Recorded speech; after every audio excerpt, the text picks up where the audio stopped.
जय जगन्नाथ जय गुरु समस्त को साष्टांग प्रणाम। हाँ आज्ञा केवल 7 दिन गोटे मंत्र आपण पाठ करंतु आपण जीवन में समस्त समस्यार समाधान होगा सहित आपण जीवन आज बदल जीव। मंत्रटी बहुत सहज। आपण शौच अशौच किछि नाही। आपण सब समय पढ़ी पारे। घरर काम कला बेले पढ़ी पारे। आपण अभ्यास करके देखंतु। मंत्रटी होछि बहुत सहज। मोर प्रत्येकटी कार्य शिवमय होछि एवं मोर प्रत्येकटी कार्य मंगलमय होछि। केवल एतिकी मने मने उच्चारण करंतु। पाटी की जेमती आमे व्हिस्परिंग करू किछि कहू किंतु बाहर को शुभा जाए नहीं सेही भली कहंतु।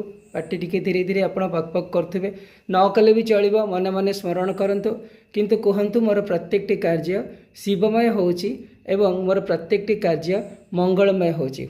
आपण कार्य कला बेले एहाकु मने मने भावंतु। जेतेबेले भूली जाउछंती किछि असुविधा नाही किंतु तापरे पुणी जेतेबेले मन पड़ुछि एई कथा कहंतु। गाड़ी चलेला बेले हुंतु या तो आपण घरर काम कला बेले प्रत्येक समय चेष्टा करंतु। 7 दिन अभ्यास करंतु।